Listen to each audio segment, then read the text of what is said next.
오늘 하나님의 말씀은 누가복음 5장 1절부터 11절까지입니다. 한 절씩 교독하도록 하겠습니다. 예수께서 겟네사렛 호숫가에 서 계셨다. 그때 무리가 예수께 밀려와 하나님의 말씀을 들었다. 예수께서 보시니 어부들은 배에서 내려서 그물을 싣고 있었다. 예수께서 그 배 가운데 하나인 시몬의 배에 올라서 그에게 배를 무태서 조금 떼어놓으라고 하신 다음에 배에 앉으시어 무리를 가르치셨다. 예수께서 말씀을 그치시고 시몬에게 말씀하셨다. 깊은 데로 나가 그물을 내려서 고기를 잡아라. 시몬이 대답하였다. 선생님, 우리가 밤새도록 애를 썼으나 아무것도 잡지 못했습니다. 그러나 선생님의 말씀을 따라 그물을 내리겠습니다. 그런 다음에 그대로 하니 많은 고깃대가 걸려들어서 그물이 찢어질 지경이 되었다. 그래서 그들은 다른 배에 있는 동료들에게 손짓하여 와서 자기들을 도와달라고 하였다. 그들이 와서 고기를 2배에 가득히 채우니 배가 가라앉을 지경이 되었다. 베드로가 이것을 보고 제 무릎 앞에 엎드려서 말하였다. 주님, 나에게서 떠나주십시오. 나는 죄인입니다. 베드로 및 그와 함께 있는 모든 사람은 그들이 잡은 고기가 엄청나게 많은 것에 놀랐던 것이다.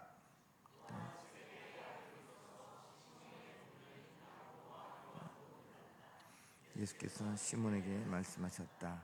두려워하지 말아라. 이제부터 너는 사람을 낚을 것이다. 함께 읽겠습니다. 그들은 배를 무태된 뒤에 모든 것을 버려두고 예수를 따라갔다. 아멘. 오늘도 이렇게 자리 가운데로 해서 이렇게 앞자리부터 이렇게 잘 앉아주셔서 감사합니다. 앞자리에 앉아 계시는 분들 2배 축복 받으시길 바랍니다. 네, 감사합니다. 이제 새해가 시작된 지 얼마 안 됐지만 새해 들어서 말씀과 관련해서 설교를 하거나 듣는 일이 이제 계속 이어지고 있습니다. 그래서 지난 주일 새해 첫 주일 설교 제목이 마음밭을 좋은 땅으로 기경하라 하는 그런 주제로 말씀을 드렸는데 우리 마음밭이 참 중요하다는 것, 그래서 마음밭을 좋은 땅으로 기경할 때 열매를 맺는데 마가복음 4장 20절 보면 이렇게 맺습니다. 같이 읽도록 하겠습니다. 시작. 좋은 땅에 뿌려지는 것들이란 이런 사람들이다. 그들은 말씀을 듣고 받아들여서 30배, 60배, 100배 열매를 맺는다. 아멘. 사랑하는 우리 성도 여러분, 새해 여러분의 마음밭을 좋은 땅으로 기경하여서 말씀을 들을 때 30배, 60배, 100배 축복 받으시기를 예수님의 이름으로 축원합니다. 아멘 하신 분들 100배에서 축복 받으시기 바랍니다. 네. 새해 첫날 큐티 본문이 신명기였었잖아요. 그래서 신자가 펼신이라 그랬죠. 펼신, 반복하다, 되풀이하다. 그래서 율법을 반복해서 되풀이해서 자세히 설명하는 것이 바로 신명기인데, 그래서 새해 보면 이 말씀과 관련한 이런 본문들을 계속 접하게 됩니다. 둘째 날 우리 박진송 목사님이 설교하실 때도 바로 이제 같이 읽은 본문이 정말 이렇게 아주 깜짝 놀랐거든요. 그래서 요한계시록 1장 3절 같이 읽었었는데 그때 어떻게 했죠? 예언의 말씀을 읽는 자와 또 듣는 자와 그것을 지키는 자가 복이 있다, 이 말씀 하셨잖아요. 이어지는 원로 목사님이나 장광수 목사님 또 최영란 전사님의 설교에서도 이와 관련된 참 은혜를 이제 받을 수가 있었습니다.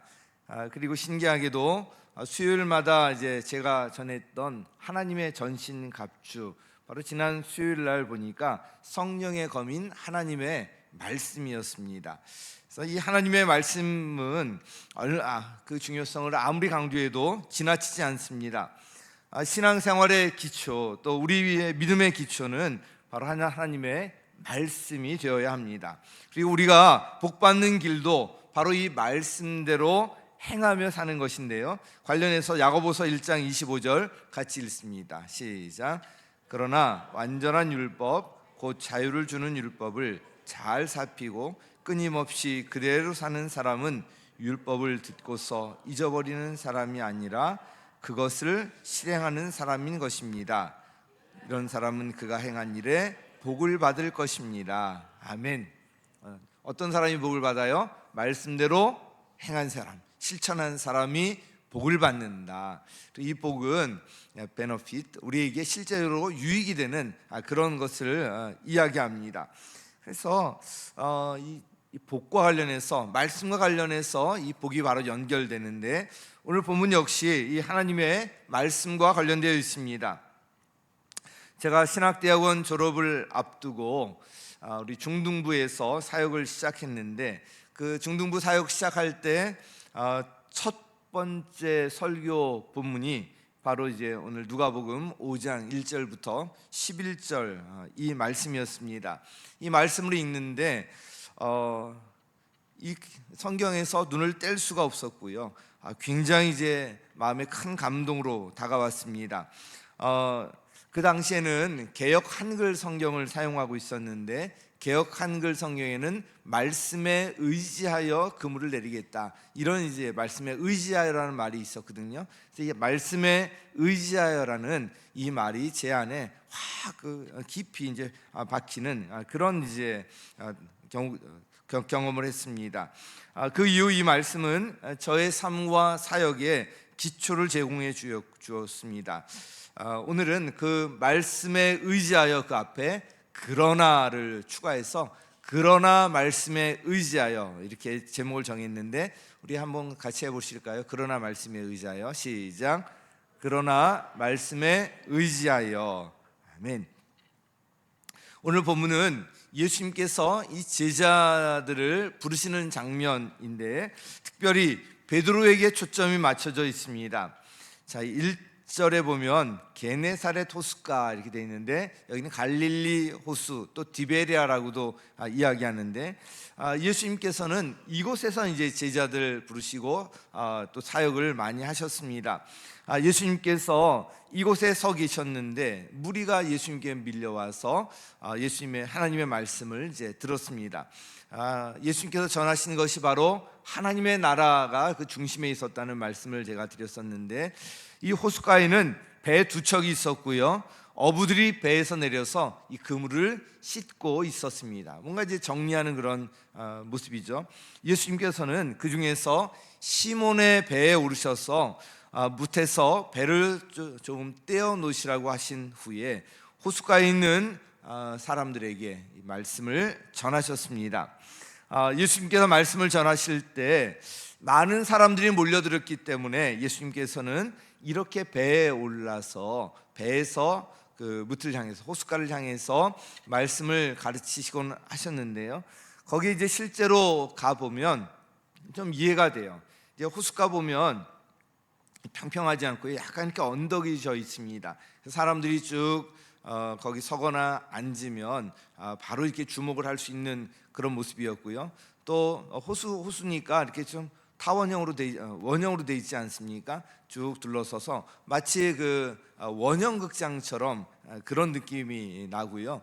그리고 호수에서 또 호숫가로 부는 그 바람 영향이 있기 때문에 배에 올라서 이렇게 말씀을 전하시면 그 호숫가에 있는 사람들에게 말씀이 많은 사람들에게 잘 전달되는 그런 이제 구조로 되어 있습니다. 예수님께서는 이렇게 해서 가르치시기를 마치시고는 시몬에게 이야기합니다. 깊은 데로 가서 그물을 내려서 고기를 잡아라. 여기서부터 이제 베드로와의 구체적인 이 만남이 이제 그려지고 있는데요, 예수님과의 만남에 대한 이 베드로의 어떤 반응과 행동을 우리가 잘 살필 필요가 있습니다. 진정한 이제 복은 바로 하나님의 말씀에 의지하여 살 때 우리가 경험할 수가 있는데요, 오늘 본문에는 말씀을 따라서 말씀에 의지하여 사는 인생이 얼마나 복된 인생인지 잘 알 수가 있습니다. 이 시간에도 성령님께서 여러분의 마음을 열어주시고 여러분에게 깨닫는 지혜를 주셔서 이제 오늘 말씀을 깨닫고 이제 말씀에 의지하여 살기로 결단하는 오늘 이 시간이 되었으면 좋겠습니다. 첫 번째는요, 말씀에 의지한다는 것은 자신을 내려놓는 것이다. 같이 읽습니다. 시작. 네, 자신을 내려놓지 않으면 말씀을 의지할 수가 없고요, 자신을 의지하게 됩니다. 어떤 문제 앞에서 사람들의 어떤 판단이나 결정, 이런 모습을 보면 자신이 지금까지 해온 경험이나 자신의 어떤 지식, 이걸 기초로 하는 것을 볼 수가 있습니다. 그러나 이런 것들을 다 내려놓을 때 비로소 이제 하나님을 경험할 수가 있는데요. 성경에서 그 대표적인 예 중에 하나가 열왕기하 5장에 나오는 그 나아만 장군 이야기입니다. 그 아람 군대 장관, 시리아의 이제 군 사령관으로 나오는데, 나아만 장군은 나병, 이제 문둥병이라고 하죠. 이 병을 앓고 있었는데 자신의 병을 고칠 수 있다는 그런 말을 듣고요, 이제 그 여러 가지 과정이 있는데 그냥 생략해서 여차저차해서 이제 이스라엘의 예언자인 이제 엘리사를 만나게 됩니다. 엘리사는 자신을 찾아온 나아만 장군, 나가서 맞을 만도 한데 직접 안 나가고 사환을 보내서 요단강으로 가서 몸을 7번 씻으면 그 나병이 나을 것이라고 전합니다. 자, 이런 이제 그 비슷한 상황이 될 때 여러분 어떤 생각이 들 것 같습니까? 좀 섭섭하고 화가 나고 그러지 않겠어요? 그런 군사령관이, 한나라의 군사령관이 그 만나러 멀리서 이제 왔는데 직접 나오는 게 아니라 사환을, 종을 보내가지고 그냥 툭 하는 말이 요단강 저기 가서 몸 7번 씻어. 얼마나 이게 황당하게 들겠습니까?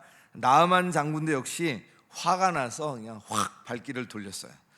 두 가지 이유 때문이었습니다. 하나는 시리아의 군대 장관, 군 사령관인 내가 여기까지 찾아왔는데 자기가 직접 나와서 환처에다가 안수를 하고 뭔가 자기가 대단한 사람이라도 그렇게 좀 치료해 줘야 되는 건 아닌가. 근데 어떻게 사환한 사람 보내가지고 이렇게 날 대접할 수 있는가, 화가 이제 났고요. 또 하나는 그 자기 시리아 땅에도 여기보다 더 좋은 강들, 물들이 얼마나 많은데 하필 왜 여기서 몸을 7번씩이나 씻으라고 하는가. 그래서 그는 분을 참지 못하고 발길을 돌렸던 거예요. 자, 그래서 여기서 발길을 돌리고 그냥 갔으면 성경에 나오지도 않고 그냥 끝났겠죠. 그런데 그의 부하들이 말려요. 자, 이 부하들이 굉장히 참 그에게 부하복이 있었던 것 같아요. 부하들이 뭐라 그러냐면, 장군님, 그 예언자가 이보다 더한 일을 하라고 하더라도 하지 않으셨겠습니까? 그냥 가서 몸을 물에 씻으라고 하는 건데 그거 못 하시겠습니까? 이러면서 듣고 보니까 이제 맞는 말 같으니까 마음을 이제 돌려서 결국은 이제 요단강으로 가서 몸을 씻게 되는데, 이 말씀을 보면서 좀 이런 생각이 드는 거예요. 다만 몸을 씻으라는데, 그러면 깨끗해진다는데 그것 좀 못할 까닭이 어디에 있습니까?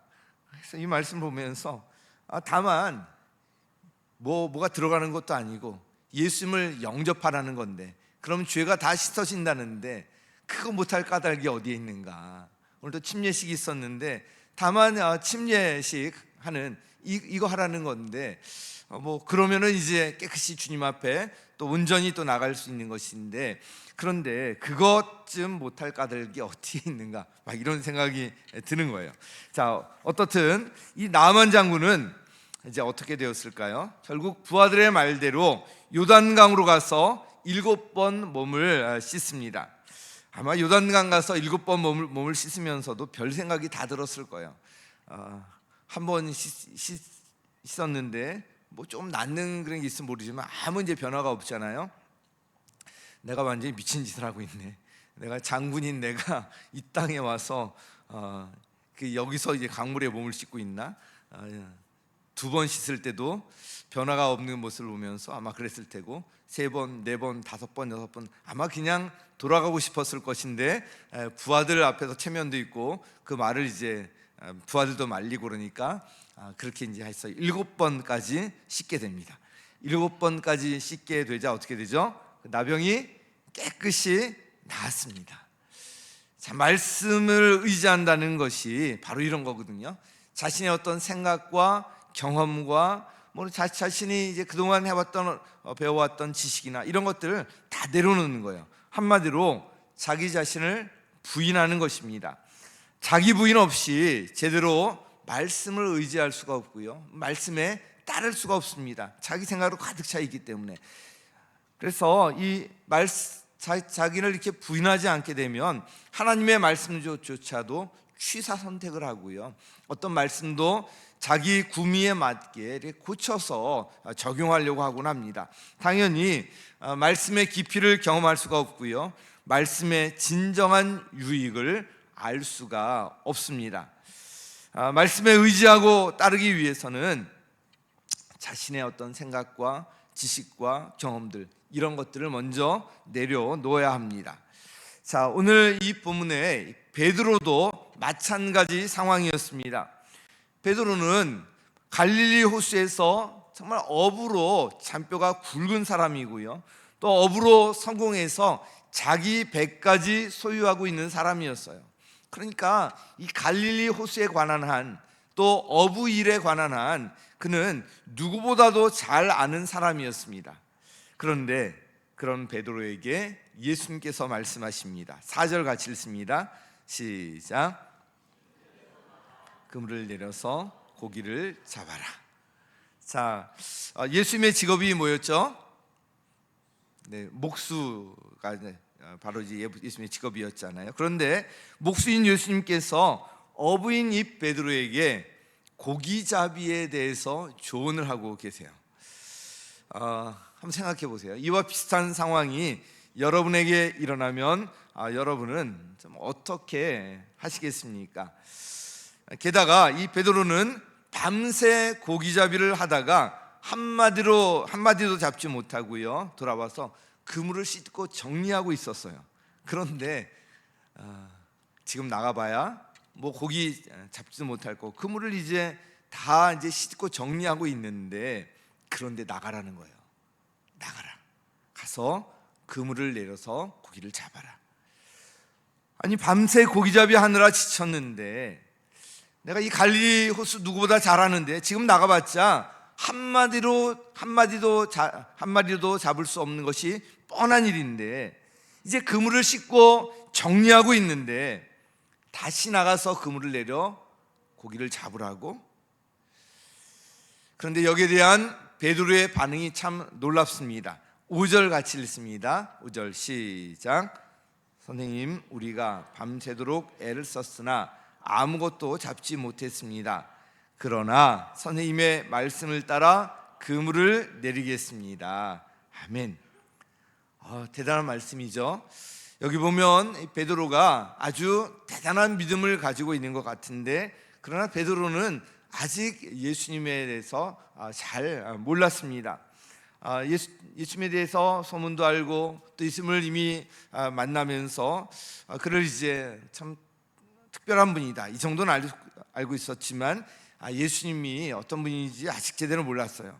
그래서 선생님, 우리가 밤새도록 애를 썼으나 아무것도 잡지 못했습니다. 이 말은 지금 나가봐야 고기를 잡지 못할 것이 뻔합니다. 제가 이 갈릴리 호수를 잘 알고 있습니다. 그런데 이 말씀과 더불어서 그러나 이 제목에 그러나가 들어간 이유가 여기에 나옵니다. 그러나 자신의 경험이나 지식으로는 예수님께서 이 하신 말씀이 납득할 수 없지만, 그럼에도 불구하고 그 선생님의 말씀을 따라 선생님의 말씀에 의지하여 그물을 내리겠습니다. 정말 멋지지 않습니까? 베드로에게는 아직 그런 큰 믿음이 없었지만 자신의 경험이나 지식증에 비추어서 예수님의 이 말씀이 말도 안 되는 것 같았지만 그러나 베드로는 예수님의 말씀을 따릅니다. 예수님을 랍비의 한 분으로 알고 있었고요. 그래서 존중하고 존경하는 마음이 있었기 때문에 그 예수님의 말씀에 순종했던 것입니다. 그래서 이 순종이 이런 것이거든요. 내가 어떤 일을 하자고 할 때 해보았는데 안 됩니다. 저 지금 지쳐 있는 거 안 보이세요? 지금 환경이 아니에요. 저 지금 시간이 도저히 없습니다. 뭐 이런 것들을 다 내려놓아야 합니다. 자신의 경험과 지식, 생각 등을 모두 내려놓고 말씀에 순종했던 이 베드로는 예상치 못했던 놀라운 일을 경험하게 됩니다. 업으로 평생 살아온 그였지만 그동안 한 번도 경험하지 못했던 놀라운 기적과 같은 일을 경험하게 되고요. 그 눈앞에서 직접 경험하게 됩니다. 사랑하는 성도 여러분, 여러분에게도 이 말씀에 의지하여서 새해 이런 축복이 함께하기를 예수님의 이름으로 축원합니다. 자, 두 번째로 말씀에 의지한다는 것은 말씀 그대로 순종하는 거예요. 같이 읽습니다. 시작. 말씀에 의지한다는 것은 말씀 그대로 순종하는 것이다. 아멘. 자, 말씀대로 행해서 놀라운 일을 경험했던 또 하나의 대표적인 예가 여호수아 6장에 나옵니다. 여러분 잘 아시는 여리고성 함락에 관한 이야기입니다. 광야 생활 40년을 끝내고 이제 요단강이 갈라지는 그런 마른 땅같이 요단강을 건너서 이제 요단 서편으로 왔는데, 이제 요단 서편의 관문이 바로 여리고성이었습니다. 여기를 이제 통과해야지 나머지 땅으로 이제 갈 수 있는 상황이었는데, 여리고성은 워낙 견고했기 때문에 이스라엘 백성들로서는 난공불락과 같은 성이었습니다. 도저히 감당할 수 없는 상황이었고요. 뭔가 좀 지혜로운 전략이 있지 않고서는 불가능한 그런 상황이었습니다. 그런데 하나님께서는 여호수아에게 이렇게 말씀하십니다. 여호수아 6장 3절 시작. 전투를 할 수 있는 모든 사람은 엿새 동안 그 성 주위를 날마다 한 번씩 돌아라.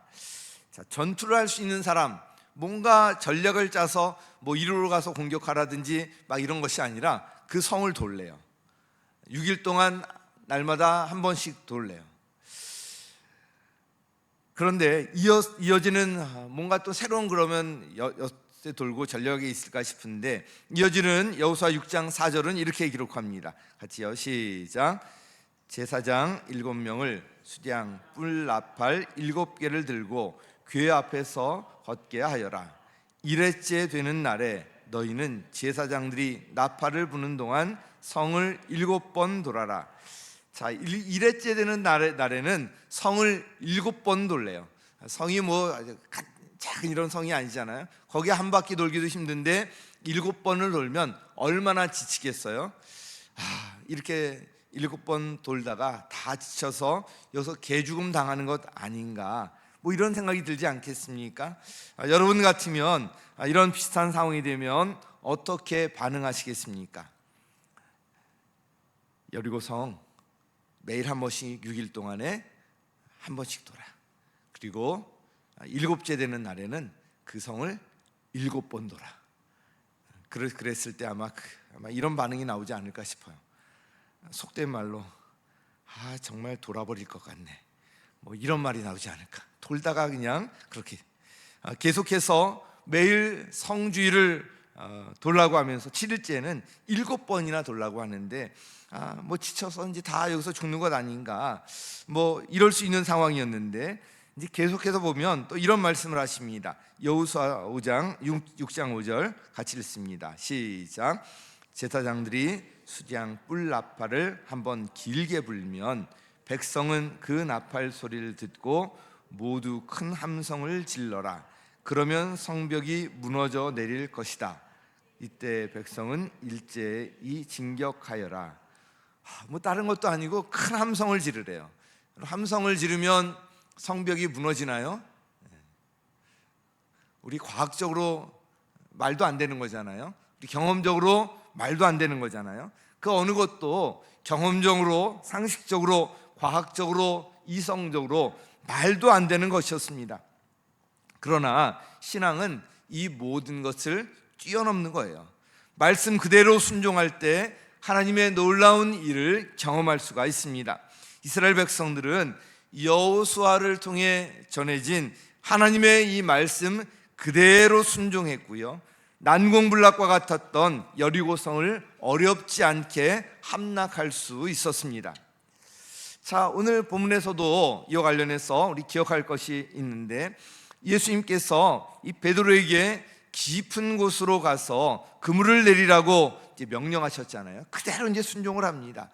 그런데 왜 이렇게 하셨을까? 왜 베드로에게 이런 명령을 하셨을까? 밤새 한 마리도 잡지 못하고 왔으니까 혹시 이제 오늘 굶을까봐 고기를 좀 많이 잡아오게 하려고 그렇게 하셨는가? 뭐 여러 가지 생각이 들 수가 있는데, 예수님께서 정말 이런 상황 가운데 베드로에게 깊은 데로 나가서 그물 내어 고기를 잡아라 이렇게 말씀하신 것은 바로 베드로의 순종을 보고자 하셨던 거예요. 체력적으로나 경험적으로나 환경적으로 가장 순종할 수 없는 상황에 있던 베드로였지만, 베드로는 핑계를 대거나 예수님의 말씀을 변형하거나 하지 않았습니다. 베드로는 예수님께서 말씀하신 그대로 순종했습니다. 그리고 놀라운 기적을 경험하는 거예요. 6절 말씀 다시 한번 읽습니다. 시작. 그런 다음에 그대로 하니 많은 고깃대가 걸려들어서 그물이 찢어질 지경이었다. 그대로 하니까 그물이 찢어질 정도로 많은 고기가 거기 걸려들었다는 것입니다. 자, 말씀 그대로 할 때 이런 경험을 하고요. 하나 더, 이번에 이 말씀을 설교 준비하면서 저의 눈길을 끈 것이 있었습니다. 깊은 데로 가서 그물을 내려 고기를 잡으라는 그런 말씀이었는데, 그냥 다시 한번 가서 잡아봐 이래도 될 텐데, 깊은 데로 가라고 이제 말씀하시는데, 깊은 데로 가서 그물을 내리라는 이 말씀, 여러 가지 해석이 있지만 설교를 준비하는 중에 저에게는 이런 음성으로 들렸습니다. 한번 제대로 해봐. 제대로 빠져봐. 적당히 하려고 하지 말고 제대로 한번 해봐. 한번 깊이 들어가봐. 하나님 말씀하신 그대로 성경대로 한번 해봐. 이런 이제 음성으로 들렸습니다. 이 말씀이 여러분에게도 하나님의 음성으로 들리시기를 바랍니다. 제대로 한번 해보는 것, 그럴 때 하나님의 깊은 곳에서 하나님의 놀라운 은혜를 경험할 수가 있을 것입니다. 자, 이렇게 말씀에 의지할 때 놀라운 복을 경험하게 되는데, 우리 세 번째 같이 읽습니다. 시작. 말씀에 의지할 때 놀라운 복이 임한다. 자, 이 놀라운 복이 임하는데요, 새해 우리가 복을 많이 이야기하지 않습니까? 서로 또 복을 빌어주는데, 우리 인생에 가장 큰 복이 무엇인가, 여기에 대해서 좀 생각해 보면 좋겠습니다. 말씀을 준비하면서 이것을 생각하는데 굉장히 감격스럽고요, 감동이 오는데, 그 첫 번째는 뭐냐면 예수님이 누구인지 깨닫게 된다는 거예요. 우리 같이 읽습니다. 시작. 예수님이 누구인지 깨닫게 된다. 자, 오늘 8절 말씀을 다시 한번 읽습니다. 8절 시작. 시몬 베드로가 이것을 보고 예수의 무릎 앞에 엎드려서 말하였다. 주님, 나에게서 떠나 주십시오. 나는 죄인입니다. 자, 예수는 뭐라고 부르고 있어요? 주님, 주님. 앞에 5절에서는 뭐라고 불렀죠? 선생님. 자, 이 놀라운 말씀에 의지하여서 놀라운 일을 경험하고 나서 베드로가 예수님을 부르는 호칭 자체가 달라져요. 주님. 이거는 정말 놀라운 변화입니다. 예수님을 바라보는 시선 자체가 달라졌어요. 말씀에 의지하여 순종했던 베드로는 예수님이 누구인지 비로소 깨닫게 된 것입니다. 예수님이 누구인지 깨달았던 사도 바울 역시도 이런 고백을 합니다. 예수님을 아는 지식이 가장 고생하기 때문에 이를 위해서 자기에게 있는 모든 것을 배설물로, 오물로 다 여기겠다고 고백합니다. 사랑하는 성도 여러분, 사도 바울과 같은 이런 고백이 여러분에게도 있기를 간절히 바랍니다. 저 역시도 방황하다가 예수님을 영접하고 나서 그때 그 감격을 지금도 잊을 수가 없습니다. 예수님이 누구인지 아는 순간에 모든 것이 그냥 다 해결되는 것을 경험할 수가 있었습니다. 그래서 우리 이 말씀을 준비하는데 이 찬양 가사가 생각이 났거든요. 나는 주를 섬기는 것에 후회가 없습니다. 여기 보면 너무 참 가사가 귀한 것 같아요. 나의 평생에 가장 복된 일은 내가 예수님을 만난 것이라. 나의 평생에 가장 잘한 일은 주로 섬긴 것이라. 인생 가운데 예수님 만난 것, 이것이 가장 복되고요.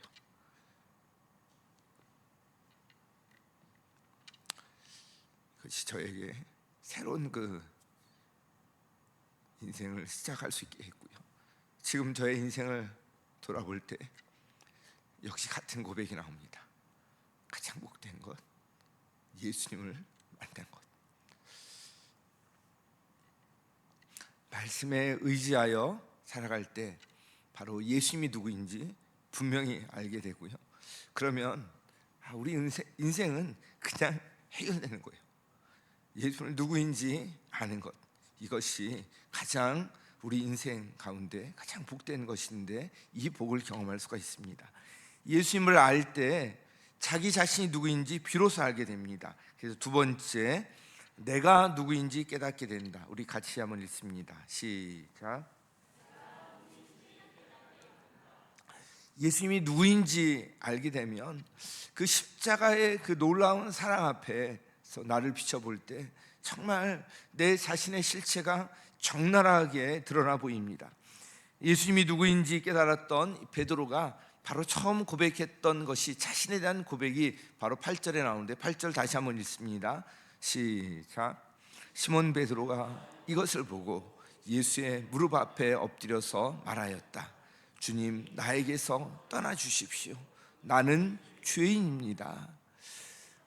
이제 업으로 성공하고 배까지 소유하고 남부를 것 부러울 것 없는 그런 베드로였지만 그 예수님이 어떤 분인지 만나고 나서 나는 죄인입니다. 나는 죄인입니다. 바로 첫 번째 고백한 것이 이거였습니다.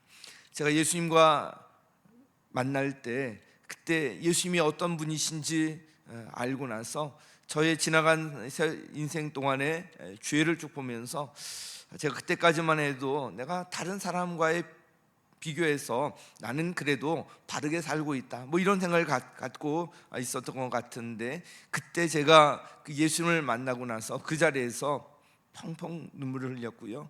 예수님을 만나고 나서 너무 감격스러워서 참 오랫동안 이 눈물이 끊이지를 않았습니다.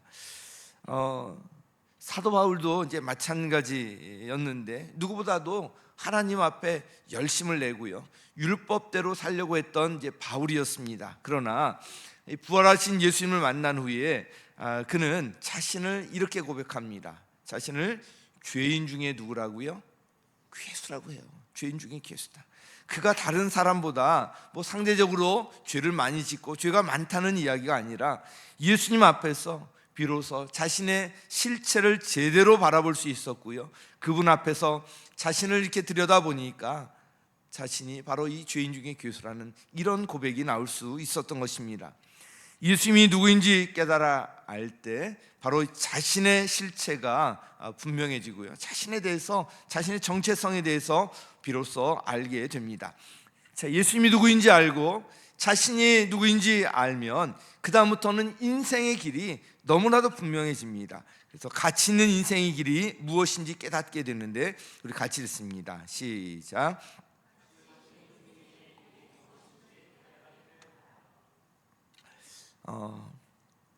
바로 인생의 주인이 누구인지 분명히 이제 알게 되기 때문에 인생의 주인이신 예수님의 뜻대로, 예수님의 이 가르침대로 살아가려고 하게 됩니다. 그리고 그것이 바로 영원히 남는 영원한 가치가 있는 것을 알게 되고요, 가치 있는 인생을 한번 살아보려고 예수님의 말씀하신 것이 무엇인지, 예수님의 소원이 무엇인지, 예수님께서 원하시는 것이 무엇인지 여기에 관심을 갖고 그 길로 이제 나가려고 하게 되는 것입니다. 베드로 역시도 예수님과의 만남 후에 그의 인생이 완전히 달라지게 되는데요, 우리 10절 말씀 먼저 같이 읽습니다. 시작. 세베대의 아들로서 시몬의 동료인 야고보와 요한도 놀랐다. 예수께서 시몬에게 말씀하셨다. 두려워하지 말아라. 이제부터 너는 사람을 낚을 것이다. 자, 이 베드로뿐만 아니라 야고보와 요한도 아주 어부로서 잘 아는 그런 사람들이었는데, 지금 예수님의 말씀에 따라서 나왔을 때 그물이 찢어질 정도로 그 배 가득 고기를 낚는 이런 장면 앞에 어부인 그들조차도 너무 놀래고, 이분이 도대체 누구이시기에 이러시는가 이렇게 놀라고 있을 때 예수님께서 두려워하지 말라고 말씀하시면서 이제부터 너는 사람을 낚을 것이다, 그를 부르셨습니다. 베드로는 예수님의 이 말씀에, 이 부르심에 주저하지 않고 순종합니다. 11절 같이 읽습니다. 시작. 그들은 배를 무태 댄 뒤에 모든 것을 버려두고 예수를 따라갔다. 자신이 붙들고 있었던 배와 그물과 모든 것을 다 버려두고 예수님을 따라갔다고 기록하고 있습니다. 자신의 삶을 지탱했던 모든 것 내려놓고 예수님을 온전히 따랐던 것입니다. 인생의 가치관에 아주 전적인 변화가 있었다는 것을 알 수가 있습니다. 가치 있는 인생이 무엇인지 분명히 알았기 때문에 이렇게 할 수 있었던 것입니다. 영원히 남는 가치 있는 일이 무엇인지 분명히 알았기 때문에 이렇게 했던 것입니다.